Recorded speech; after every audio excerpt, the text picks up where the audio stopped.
a nuestro ponente de hoy día, que es Diego Rojo. Él es geólogo de la Universidad Andrés Bello.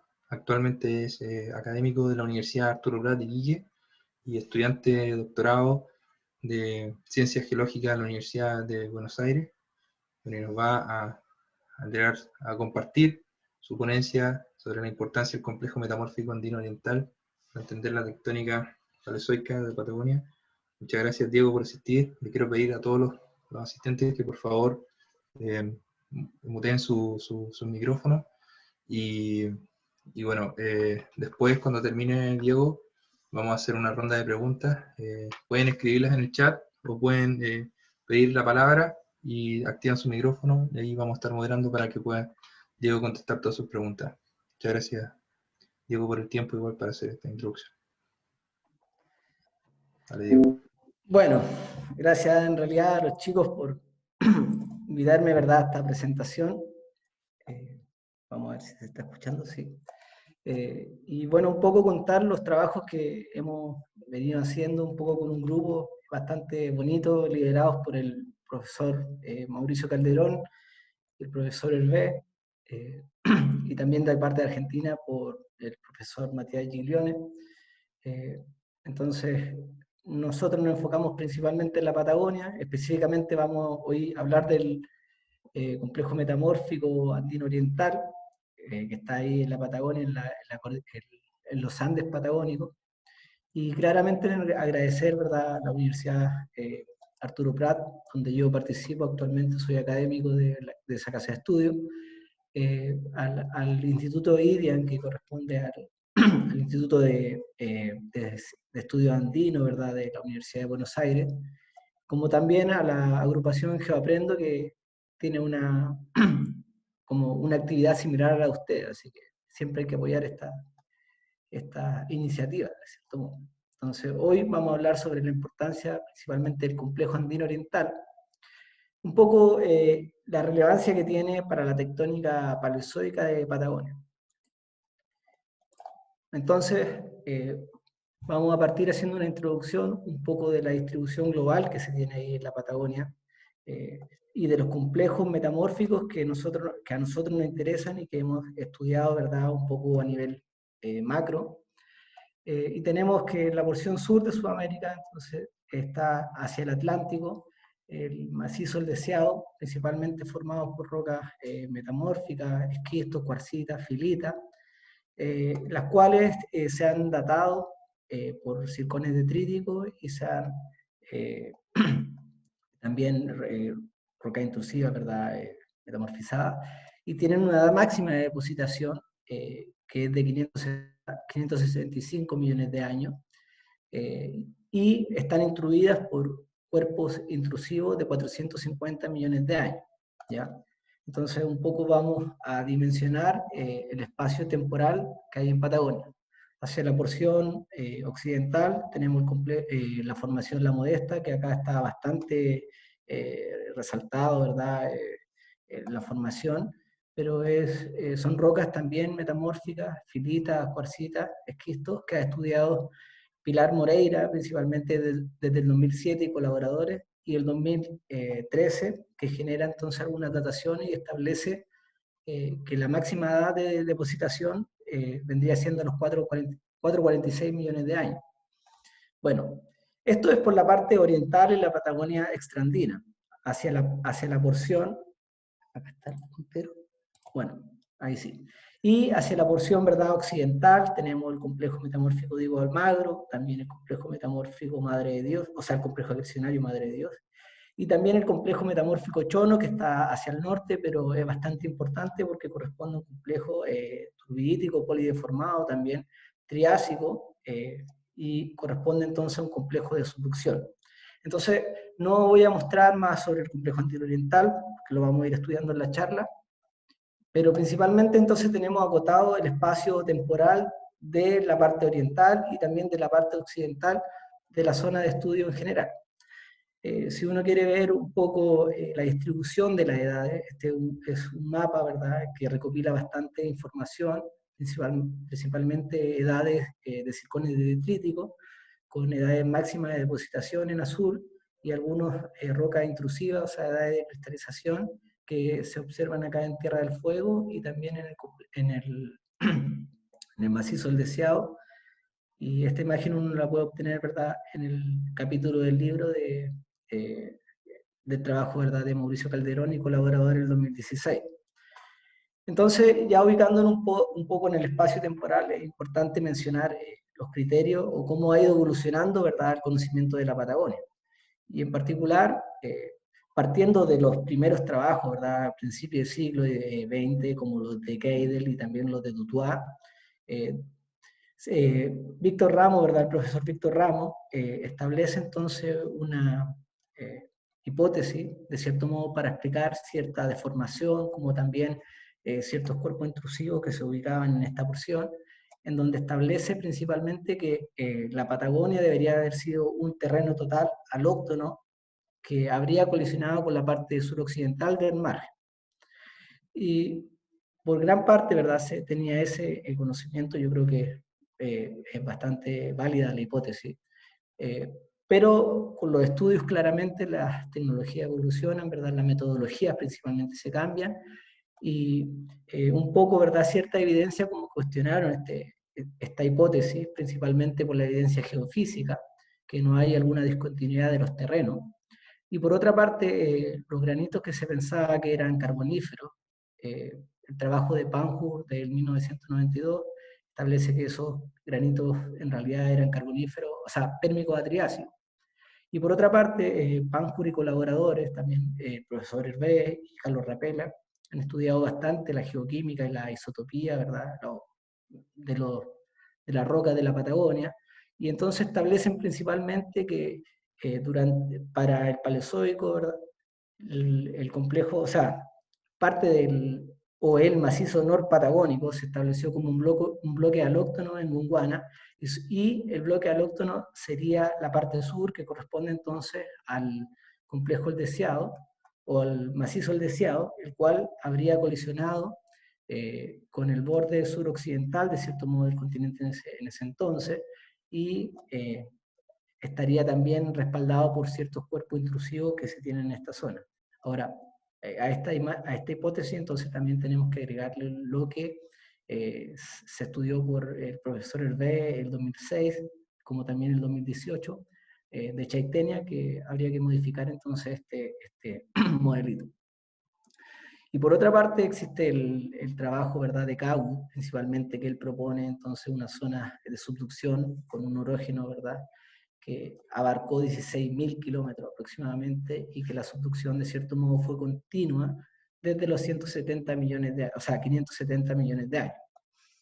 Un poco haciendo esa analogía, ¿verdad?, o esa base de la Patagonia, de los criterios, tenemos que el trabajo de Víctor Ramos, ¿verdad?, del profesor Víctor Ramos y de Nepower del 2014, en donde establecen que durante el Silúrico y Devónico se estableció un arco magmático, el cual está representado acá por las rocas intrusivas que tienen edad de cristalización, por ejemplo, la tonalidad de San Martín, como Colancón o el lago Loló, que corresponden a las rocas que están en la porción occidental del macizo norpatagónico, y este se extendía entonces hacia el sur, hacia el macizo del Deseado, principalmente representado por la tonalita del Laurel, el granito Bahía de Laura y el granito del Sacrificio.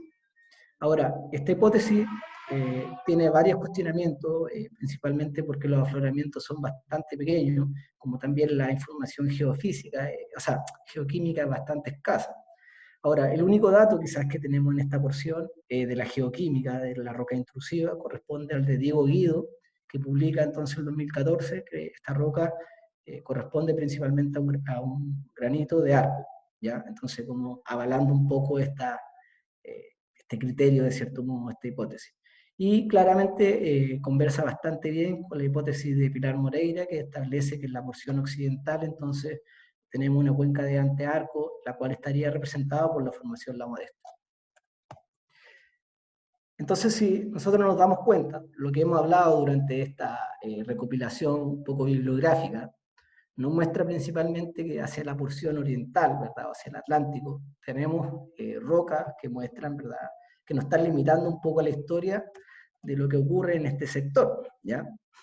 Entonces, no olvidar, ¿verdad?, que si nosotros vamos a explicar evidencia, ¿verdad?, o algunos criterios de algún sector en particular, siempre hay que tener la hipótesis de las otras personas para definir el espacio temporal. Y entonces lo que se tiene, que durante, bueno, después del Devónico, entonces durante el Carbonífero, o gran parte en realidad del Pérmico y del Triásico, el magmatismo se pierde en esta zona sur y, bueno, aparece acá en el norte, pero en la porción sur, que es la que nosotros vamos a estudiar, desaparece. Pero desaparece de esta porción y vuelve a aparecer acá en la península antártica. Entonces, eso llama la atención, y el trabajo del profesor Mauricio Calderón y colaborador en 2016 establece que debería haber existido aproximadamente en el Carbonífero medio, entonces la colisión de la península antártica. ¿Y por qué es importante entonces proponer una colisión de la península antártica? Porque existen dentro de los complejos metamórficos que se estudian acá en la Patagonia o en la porción sur, aportes que son pérmicos y también, o sea, claro, son pérmicos y también son triásicos. Entonces, un poco la historia va quedando bastante clara con el trabajo de Rodrigo Suárez y de colaboradores que saca el 2019, un poco estudiando la unidad que él define como la unidad del Nunatak. Principalmente obtiene una edad máxima de depositación que es del Triásico superior. Y para eso entonces tiene este magmatismo, de cierto modo, que debería haber estado, o este arco que está representado entonces en la Antártica. Por lo tanto, bueno, siguen trabajos posteriores como los de Navarrete y colaboradores, que el 2019, como también el del profesor Víctor Ramos, el 2020, que establece también o propone la península antártica ya en la porción occidental. O sea, lo que vamos teniendo es que definimos nuestros límites en base a los criterios que se han establecido hoy en día. Y entonces entramos a nuestros trabajos que hemos hecho como grupo principalmente durante los últimos años. Y nosotros analizamos entonces el complejo metamórfico andino oriental, el cual corresponde principalmente a secuencias turbidíticas que son polideformadas y puntualmente tiene afloramientos de rocas de caliza y también de mármoles y sectores puntuales con rocas básicas o metabásicas principalmente. Ahora, la edad es verdad de depositación o el estudio de circones detríticos ha establecido principalmente que la porción norte va desde el Devónico tardío hasta el Carbonífero temprano, mientras que la porción sur tiene componentes que son del Carbonífero al Pérmico temprano. Por lo tanto, es una porción que se ha dicho que es más joven, que entonces hay que entrar a analizarla porque hay trabajos, por ejemplo, como el de Valentín Mura, que salió el año pasado, claro, que propone o estudia esta secuencia al norte, que hay aportes del Pérmico también. Bueno, y en base a eso, nosotros lo que tenemos principalmente es que habían registros como el de Quirós y Belmar del reporte geológico del 2010, como también el de Valentina Quistral en 2015, y finalmente el de Juan Díaz en su memoria de título, que estudia entonces estas rocas serpentinitas que están en el complejo metamórfico andino oriental. Y nosotros entonces como grupo encontramos una serpentinita un poco más al sur, en el valle que se llama Leones, y entonces analizamos desde el punto de vista químico las rocas máficas como la roca ultramáfica para entender el complejo andino oriental. Ahora, ¿por qué es importante entonces entender el complejo andino oriental? Porque actualmente el complejo andino oriental tiene una gran pregunta, ¿verdad? Si cuál era el ambiente donde se formó, o sea, si era un ambiente activo o un margen pasivo, un margen activo. Y el otro importancia que tiene este sector es que tenemos el único registro de rocas intrusivas que tienen edad de cristalización en potasio-argón, ¿verdad? En una moscovita de 307 a 310 millones de años. Entonces, evidencia del Paleozoico que no teníamos registrado en esta zona. Acá uno puede ver un poco cómo se disponen las rocas en terreno, principalmente tenemos esta roca metabásica con la roca ultrabásica, y en la porción, ¿verdad?, ya superior, que corta toda la secuencia, entonces tenemos las rocas intrusivas que fueron estudiadas por De la Cruz y Suárez en el 2006, y se nombró entonces granito del León. Ahora nosotros en terreno lo que vemos es que en las partes basales de este valle tenemos estos dominios metasedimentarios, formados principalmente por metapelita y metasamita, los cuales están hacia las partes superiores, ¿verdad?, cabalgados de cierto modo, ¿verdad?, o fallados principalmente por este tras, que monta entonces secuencias de un dominio metaígneo, principalmente formado por esquisto de tremolita y clorita, rocas metabásicas, que están a su vez entonces instruidas por este suite o este Plutón, que nosotros lo llamamos como el Plutón León, porque comprende una gran variedad de litología. Y acá en la estrella entonces nosotros marcamos la serpentinita.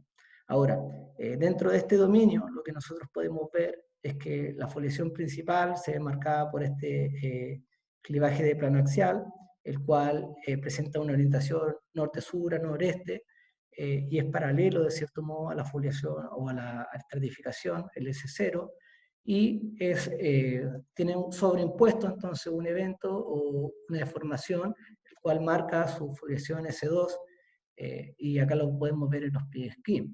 Ahora, localmente tenemos que la S1 y S2 se ve también deformada por esta zona de SC.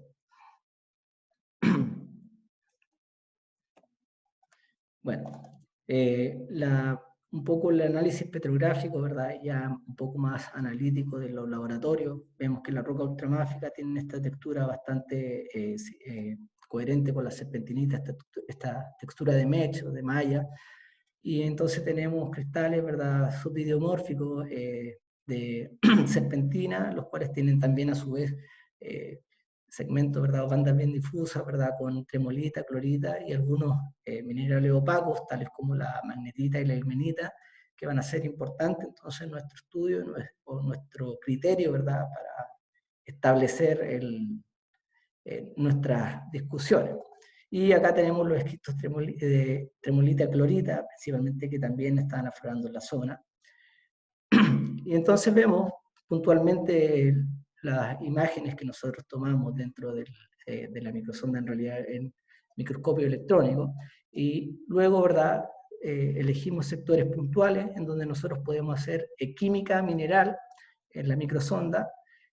Puntualmente resaltamos quizás las magnetitas porque guardan relictos, de cierto modo, de un núcleo rico en cromo. Y eso tiene una implicancia bastante interesante que vamos a ir analizando con respecto a medida que avanza la presentación.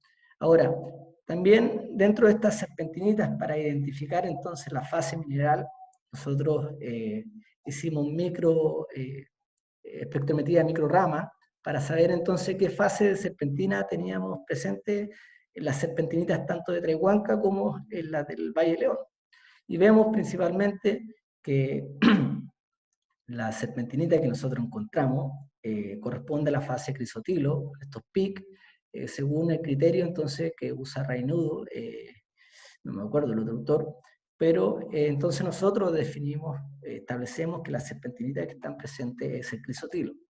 Ahora, con respecto a la química de las rocas que nosotros vemos, tenemos principalmente que cuando la normalizamos a condrito, y entonces vemos la distribución de las tierras raras, vemos que la serpentinita que se ve acá en la parte inferior tiene valores bastante planos, con anomalía positiva en las tierras raras livianas, y este pico en europio, y patrones prácticamente planos con respecto a las tierras raras pesadas, pero en general se comporta un poco homogéneo con respecto al condrito, o sea, como que si no estuviera tan diferenciado. En cambio, vemos las rocas básicas que están ahí, tanto entre Huanca como Leones, que tienen un orden mayor ya de diferenciación. Por otra parte, si analizamos, ¿verdad?, esta roca y la normalizamos con respecto a un BOR, vemos que los liles son bastante móviles, pero tenemos estas anomalías, estos empobrecimientos en talio y en niobio.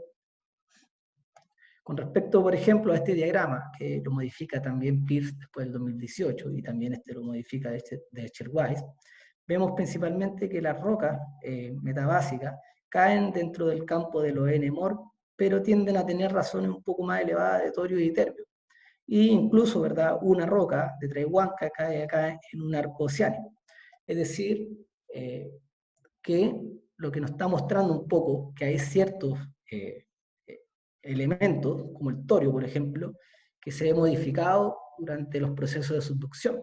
Entonces, eso estamos viendo que hay alguna influencia de la subducción. Lo mismo pasa, ¿verdad?, con este diagrama, ¿verdad?, de vanadio versus titanio, que también podemos ver que las rocas caen en MOR, pero que no quita que pueden ser de antearco o basalto de trasarco.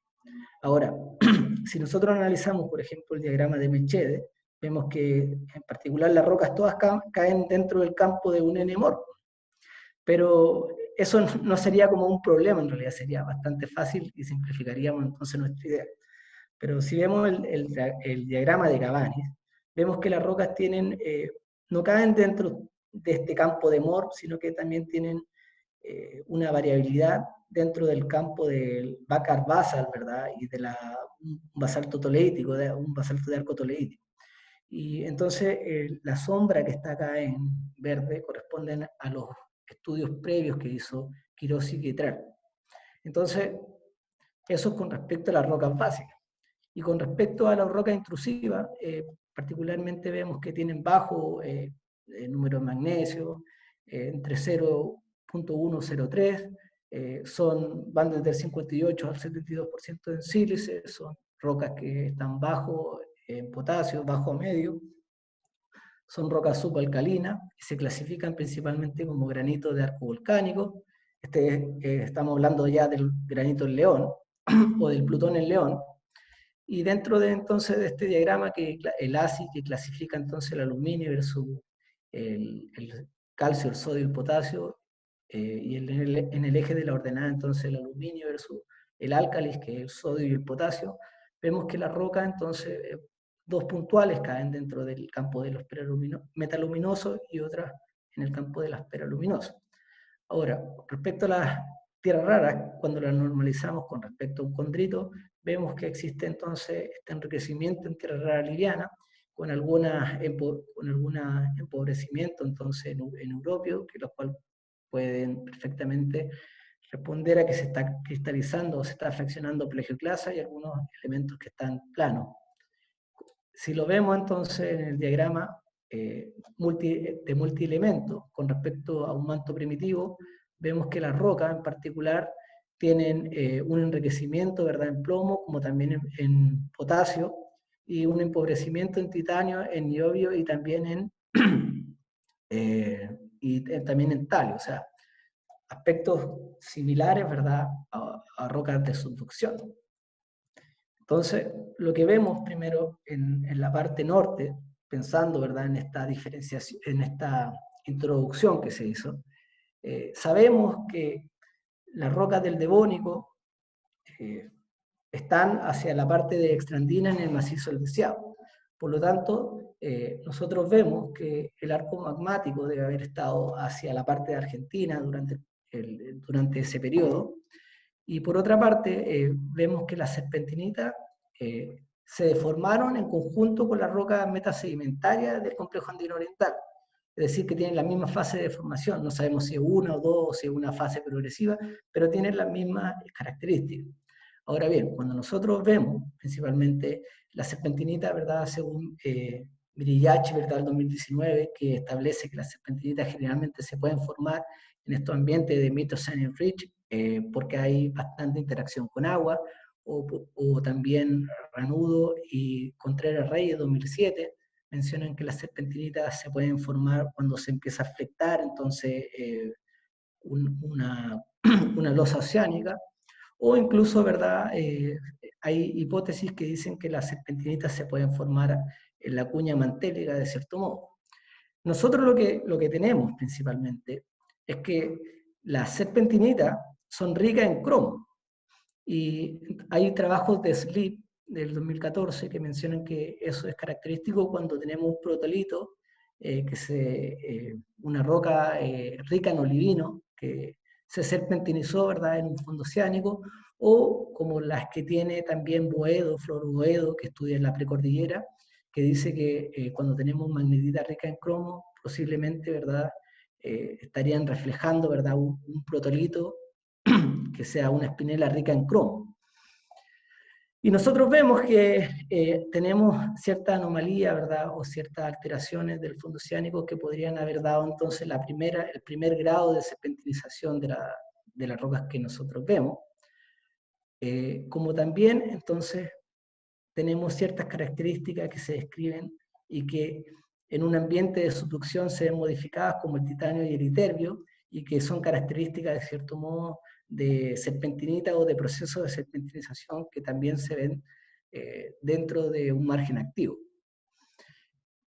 Por otra parte, tenemos que los basaltos tienen una influencia, ¿verdad?, de subducción, que están modificando su característica geoquímica, y brevemente lo voy a explicar en la siguiente diapo, pero entonces tenemos ese escenario. Tenemos que las serpentinitas están deformadas en conjunto con las rocas metasedimentarias. Por lo tanto, tienen que haber sido un evento, ¿verdad?, o dos, no sé, pero que se deformaron en conjunto. Y la gracia, ¿verdad?, es que posteriormente entonces están instruidas por un cuerpo intrusivo que tiene una edad de 330, 310 millones de años. Entonces, el proceso de formación de las serpentinitas, como también la deformación, tiene que haber, o está afectado, ¿verdad?, y lo tenemos controlado por este intrusivo. Y lo que ocurre después es que durante el Carbonífero superior y el Pérmico, el magmatismo entonces se posa en la península antártica. Por lo tanto, Rodrigo Suárez, que también estudia esta parte sur de la Patagonia, menciona que el límite norte podría estar ahí como en el Golfo de Pena. Entonces esto un poco coincide con los estudios que se han establecido últimamente, en los últimos años, y entonces a nosotros nos permite explicar un poco el proceso de serpentinización, como también este origen del cuerpo intrusivo. Levemente, ¿verdad?, un poco para argumentar ese criterio, también tenemos un trabajito que vamos a sacar ahora, que estudiamos principalmente el lago O'Higgins, donde tenemos rocas máficas que tienen esta estructura de pilo, que parecen relictos, y entonces también están estos cuerpos, ¿verdad?, lenticulares, de cierto modo, o puntuales, están aflorando con respecto a este mismo complejo metamórfico andino-oriental, pero ya un poco hacia el sur. Entonces, vemos que también se guarda esta estructura, ¿verdad?, este clivaje tectónico, donde tenemos un S1, ¿verdad?, pizarroso, de cierto modo, que es paralelo al S0, a la estratificación, con una actitud de norte 40 este y una orientación de 45 hacia el oeste, el cual también tiene un clivaje de crenulación, ¿verdad?, que lo afecta. Bueno, acá tenemos principalmente la litología, son metasedimentos, metagrahuaca, metaarenisca y principalmente. Entonces, nosotros tenemos un control principalmente de la edad, de una máxima edad de depositación que se establece ahí en la Carmela, en la porción sur del complejo andino-oriental. No vamos a discutir en esta intención, ¿verdad?, la proveniencia, porque daría, ¿verdad?, para extenderse mucho más y no es propósito, pero sí establecemos que la máxima edad de depositación la hacemos en base al circón más joven, ¿ya? No con los tres circones que se solapan, como lo dice Dickinson y Herer en el 2006, o sea, Herer el 2006, sino que el criterio que también es aceptable y tiene un 95% de certeza. O sea, esto nosotros lo definimos principalmente por el control regional que tenemos de la geología, y vemos que el valor es bastante concordante en este diagrama de Teraguaso. Y eso, ¿verdad?, nos sirve, bueno, después lo vamos a explicar para la isotopía, pero vemos principalmente que los basaltos que nosotros tenemos son basaltos subalcalinos. Ahora, estos basaltos que están en grises corresponden a uno que ha estudiado el profesor Francisco Orbé en 1999, o sea, el profesor Francisco Orbé, colaborador en 1999, que están aproximadamente a 20 kilómetros de nuestra zona de estudio. pero la gracia es que son basaltos alcalinos, son OIB. Entonces, si nosotros analizamos, ¿verdad?, estos basaltos que no han superado una fase metamórfica de esquistos verdes, vemos que hay ciertos valores que se ven modificados y que tenemos como rocas alcalinas versus rocas que son subalcalinas, ¿verdad?, como estos basaltos. Y también vemos esta distribución un poco que se ven bastante o tienen este grado de modificación por una componente de subducción, como lo observamos en este diagrama de Pearson 2018, ¿verdad?, también en el de vanadio titanio. Y no voy a entrar a discutir un poco ya los diagramas que expliqué, pero vemos de cierto modo dentro de la isotopía que esta es primera vez, o claro, no hay antecedente isotópico de los cuerpos metabásicos del complejo andino oriental. Vemos que la razón del épsilon neodimio, ¿verdad?, es bastante alta, o es alta en realidad, entre 7 y 8, y el estroncio es bastante alto también, pero que se ve modificado principalmente por agua de mar. Entonces, cuando nosotros analizamos un poco los diagramas químicos, geoquímicos, que no lo analizamos previamente esto, vemos, por ejemplo, que un basalto cuando se forma, entonces puede sufrir diversos procesos de diferenciación. Y según Cui, que también se analiza en cuencas de Trasarco en China, establece o modifica este diagrama y principalmente ve a través del niobio y del torio, como el lantanio samadio, cómo se ve modificado entonces un cuerpo, de cierto modo, magmático, o un producto magmático. Y vemos que las rocas de la Carmela o de la porción sur están bastante alejadas de este segmento que corresponde a una corteza continental superior. Y bueno, el estroncio está modificado, entonces no lo vamos a discutir esta vez, pero sí vemos que las rocas poseen bastante una contaminación cortical nula o muy baja, pero siguen habiendo, ¿verdad?, estos criterios como de un basalto calcoalcalino, ¿verdad?, de IAT, y este diagrama en particular, ¿verdad?, de Sacadi del 2005 es bastante interesante porque menciona un poco los criterios cuando una roca está influenciada por un ambiente o no de subducción. Nosotros vemos que dentro de su diagrama las rocas caen dentro de las rocas o de los basaltos que se forman en una cuenca de trasarco. Y acá tenemos entonces estos basaltos de back-arc. Bueno, entonces lo que tenemos de cierto modo son rocas basálticas o basaltos, metabasaltos, que están a su vez entonces influenciado, ¿verdad?, por una componente de subducción. ¿Y cómo se podría dar eso? De cierto modo, es un poco similar, ¿verdad?, a este ambiente de trasarco que estaría controlando antes de saltar o de colisionar entonces la península antártica con el margen de Sudamérica.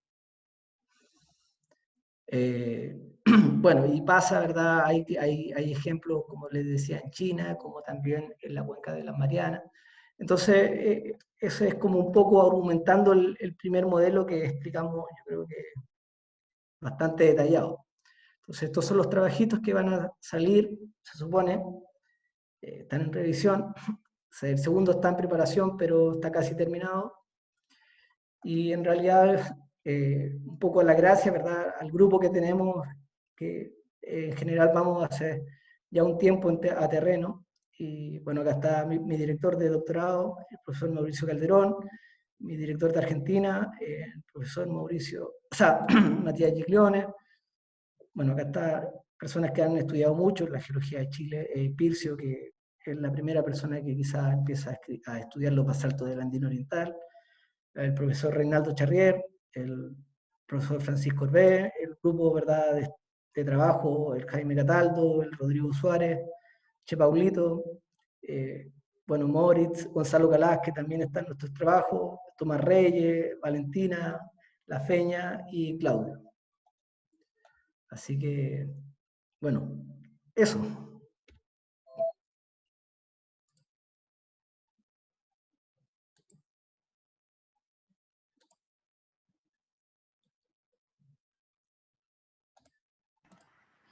Muchas gracias, Diego, por tu presentación, mucha información, muy interesante, muy bueno. Voy a pasar a las preguntas. Si es que alguien tiene una pregunta, puede pedir la palabra en el chat y activar su micrófono y hablar, o puede escribirla y nosotros la leemos para Diego.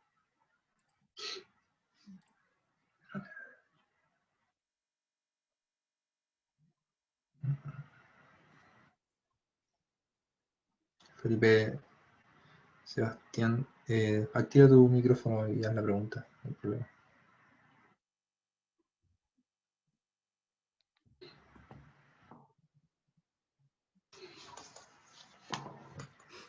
Voy a dejar de compartir. No sé si se escucha. Se escucha, Felipe. Sí, se escucha. Perfecto.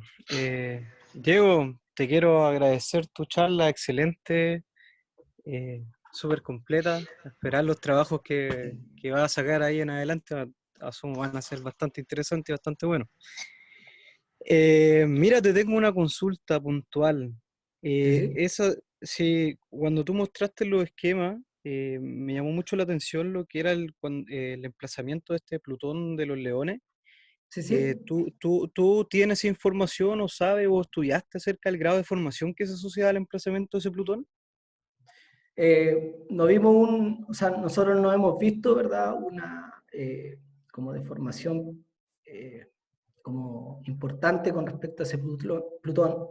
Por ejemplo, hay registros de Mauricio Calderón en el 2000 que él, no sé, ahí se ven importantes deformaciones, o sea, aumenta el grado, ¿verdad? En el complejo, pero en este caso en puntual no. Ya. Es bastante Ya, local excelente. igual el cuerpo, o sea, no tiene una Ya. extensión. Ya, es muy localizado el intrusivo. Sí. Ya, súper, muchas gracias, Diego, te pasaste, excelente la charla. Buena. Javier Rodrigo dice que te manda un mensaje felicitando tu trabajo. Nitza Garrido también felicitando tu trabajo. Mauricio Calderón, me imagino. El trabajo es de todo en realidad, o sea, de todo el grupo que lo han hecho. Buenísimo. O sea, y felicitaciones por la iniciativa del grupo y la emocionante charla de Diego. Muchas gracias, Mauricio, imagino. Paula dice, gracias por la charla, increíble trabajo. ¿Algún otro Plutón paleozoico cercano al complejo? Pregunta. Esa era la gracia, que este Plutón, o esta roca intrusiva, bueno, hay, ¿verdad?, hacia el norte y hacia la porción un poco hacia el occidente, pero corresponden al batolito patagónico, o sea, paleozoico no tenemos, o sea, más registros, o sea, los otros que están en la península antártica. Perfecto. Bueno, Pía López también te agradece por tu charla. Felipe Araya, muy buena presentación, saludos. Ángela Rodríguez, felicitaciones por la charla, muy buena presentación. Álvaro, también. Visitan aquí. Stephanie, excelente presentación, esto demuestra que aún hay mucho por conocer en la geociencia. Claro que sí. Yo creo que queda mucho todavía por conocer. Veo que está el profesor Francisco Orbey y también el profesor Mauricio Calderón. Ellos yo creo que nos pueden dar de repente algunas observaciones, ¿verdad?, o consejos que quizás nunca se termina de conocer bien la geología. Siempre hay muchas cosas que uno quizás ni se imagina que pueda seguir conociendo.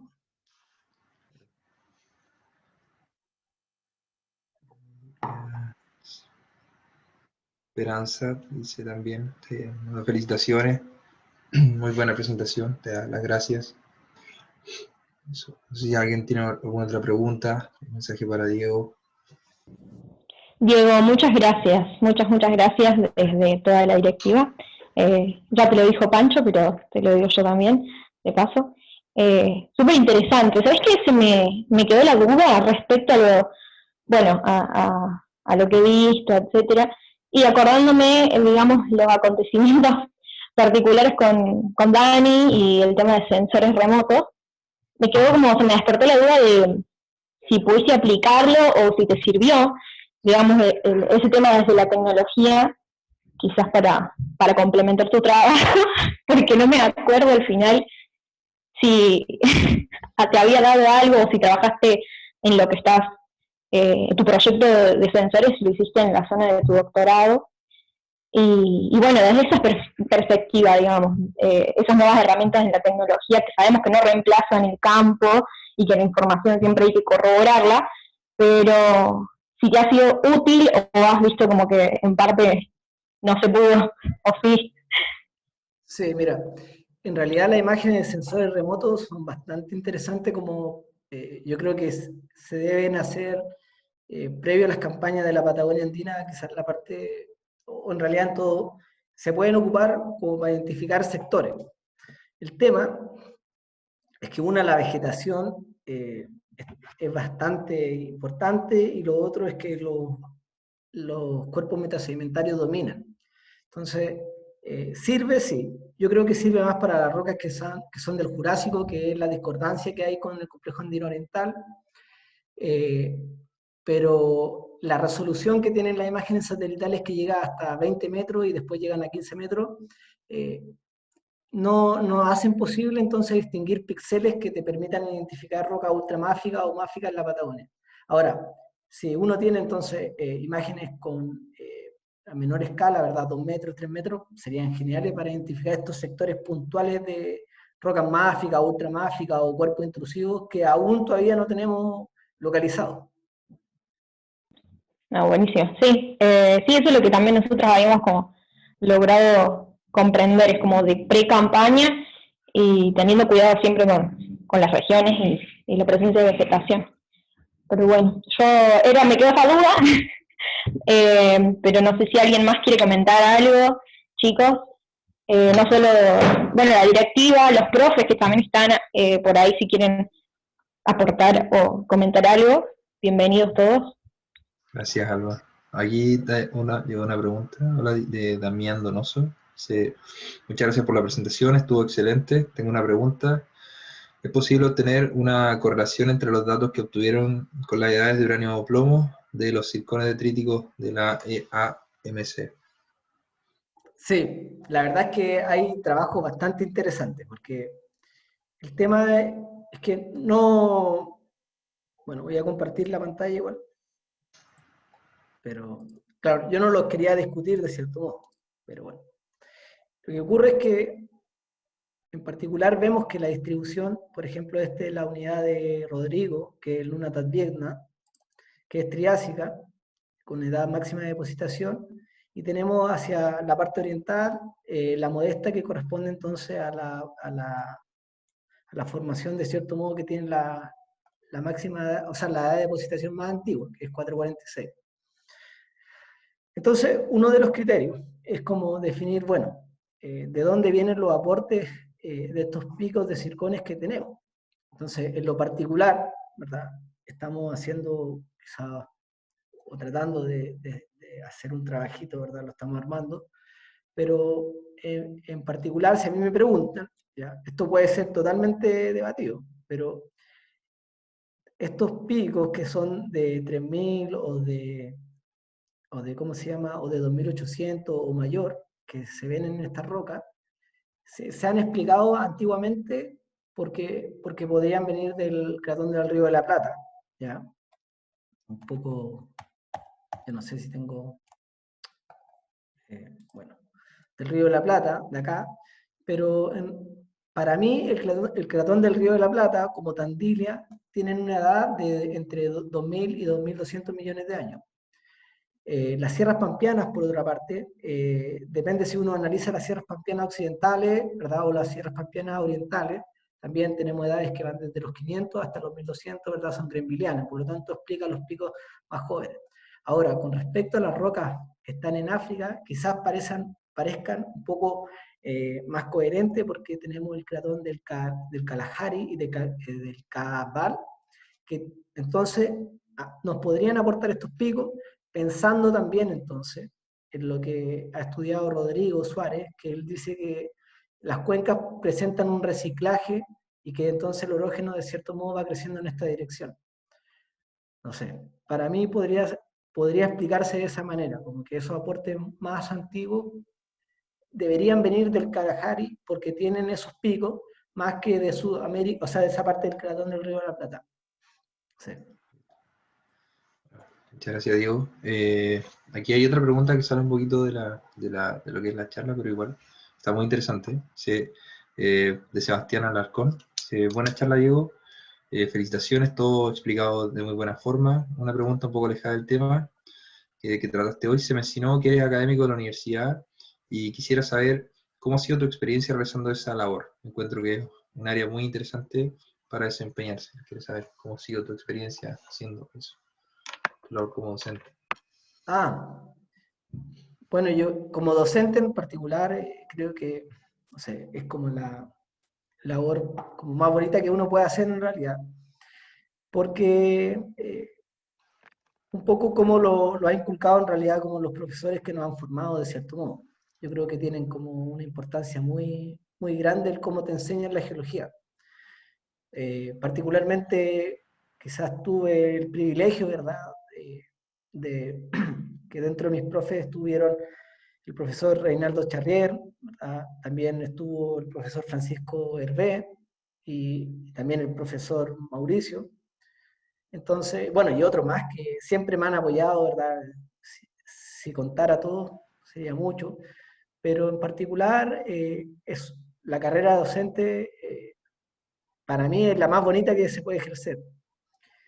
Ahora, eh, este modo como se está haciendo quizás no es muy llamativo, pero, o sea, en lo particular siempre quise dedicarme a la docencia. Eso por mi parte. Yo no me veía como en otra área, que no quiere decir que siempre voy a estar en la docencia, pero creo que es la labor más linda que uno puede hacer. No sé si le explico si le respondo a la pregunta, pero depende de la vocación, yo creo. Mineral, bueno, aquí Álvaro escribió algo, pero si pudiera contextualizar un poquito su pregunta o su comentario, y queda un poco como al aire, no se entiende muy bien. Si alguien más tiene o pudiera abrir tu micrófono, Álvaro, para hacer tu pregunta. Si alguien más quiere hacer una pregunta, hablar, un comentario.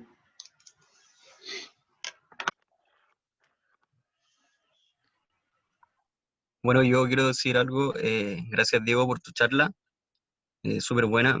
Te hablo en nombre de la directiva igual. En el momento que me puse en contacto contigo, aceptaste de manera inmediata, así que eso se agradece mucho. Bueno, espero que sigamos en contacto y gracias por tu colaboración. De verdad se agradece y bueno. Eso, qué bien. No, gracias a ustedes en realidad. Qué bien, Diego, te agradecemos mucho el hecho de que seas tan abierto a entregar tu información, tu conocimiento. Eso es parte de lo que nosotros queremos impulsar sobre la democratización del conocimiento. Ahora estamos aprovechando que se puede hacer online, ¿cierto? Ojalá después pueda llegar a las comunidades, acomodar un poco el lenguaje y seguir educando a todo el mundo. Así que de estos temas que son tan interesantes y a veces son tan desconocidos para la gente, y eso ayuda, yo creo, a la valorización del territorio y, bueno, y abrir un poco la mente, abrirse hacia la ciencia, así que genera intereses, así que te agradezco mucho. Y eso. Para Bueno, ir cerrando, yo creo. muchas gracias a ustedes en realidad. Así que eso, estamos con... Gracias, Diego. Te esperamos la próxima, que puedas compartirnos algún otro trabajo que generes después. Contá con el espacio también, ¿eh? Muchas gracias. Eso. Y Chau, bueno, chau, que andes bien. decirles que invitarlos a las siguientes charlas que tenemos, que son bueno, para los que son miembros, está lo del 3 de octubre de la teledetección. El 8 de octubre está la charla, a las 6 de la tarde está la charla de Jaime Cataldo, que es geólogo de la Universidad Andrés Bello también, y el 8 de octubre también, pero en la mañana, va a haber una charla de Clemencia, que no recuerdo bien el título, tiene que ver algo con la ciencia y el arte, la geociencia y el arte. Alma, ¿tú sabías el título? Sí, es la geología como insumo del arte, más o menos así era. Como una herramienta para el arte, digamos. Clemencia, que es geóloga de Colombia y también doctora en paleontología ya, y bueno, ahí está impulsando todo el tema. Vicepresidenta de la Sociedad Geológica de Colombia, Sí. con un currículum Una gran motivadora. bastante, sí, muy motivadora, sí. Ahora, así que bueno, ahí para que estén invitados, ya vamos a levantar a través de nuestras redes sociales todos los links de inscripción para que los vean, para que puedan asistir. Tenemos otro de pronto de glaciares también, y tenemos después otro con el